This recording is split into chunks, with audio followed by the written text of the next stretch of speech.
The magnitude of this project, the square footage, if you're not familiar with Terrazzo, it's almost like baking a cake. It's like a recipe for a cake.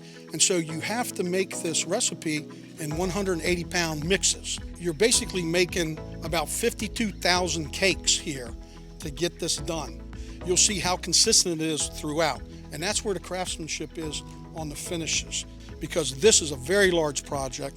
Again, 52,000 square feet, and you got to have that recipe right, or else you'll be able to tell. Anybody will be able to walk down through the floor and say something's wrong with that mix.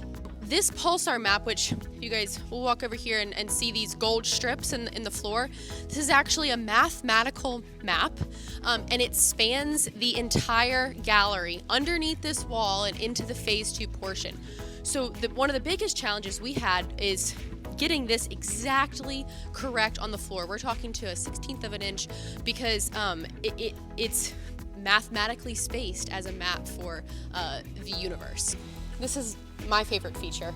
This is a true compass. When they pour so many different colors like this so close, they have to do all one color and then, get that correct, then come back and getting in all these little crevices, getting all these just right. Okay, did we stop the divider strip enough here? Is it gonna go through this? Is it gonna be interrupted? Everything like that had to be approved. The guys just did a great job. So you can imagine, they're gonna pour this, not so much the emblem, the medallion, but the floor.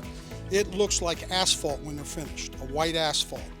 These colors or those colors, they look like asphalt. So what happens is, I could take 3 days and teach you how to put down strips and pour terrazzo to top it off.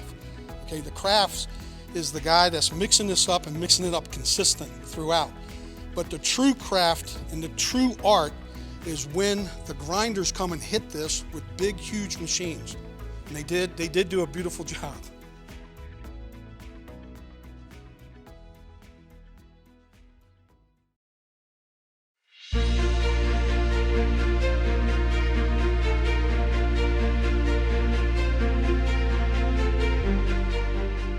The top of the column capitals all the way to the top of the dome are the features that Atlantic Refinishing Restoration touched, and subsequently they did work at the stylobate steps, the large steps that lead you into the chamber, as well as the upper terrace wall, that marble retaining wall. Scope of work included raking and repointing all of the joints in those areas that I just mentioned, as well as performing a pre-work rinse just to get big debris off of the marble, as well as a final rinse in tandem with our laser subcontractor who performed a lot of the laser ablation work to get the dark biofilm that used to sit on the marble off.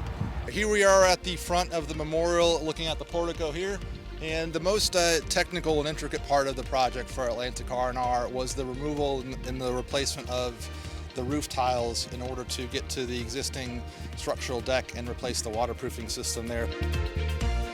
Every tile was essentially moved by hand. Each of these tiles 4 feet by 5 feet and 4 inches thick, so over a 1,000-pound piece, and it's marble, so a softer stone. But successful in getting it done, no tiles damaged, getting them up or down, getting these tiles to the ground as everything needed to be clean. There were some repairs we had to do on them, but everything had to happen on the ground where we could get a flat work area and a place to contain the water.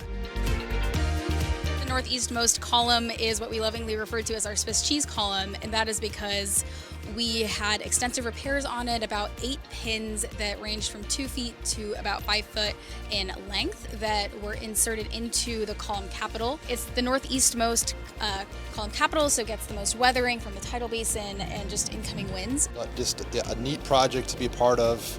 Atlantic was awesome. Every subcontractor in the job was excellent.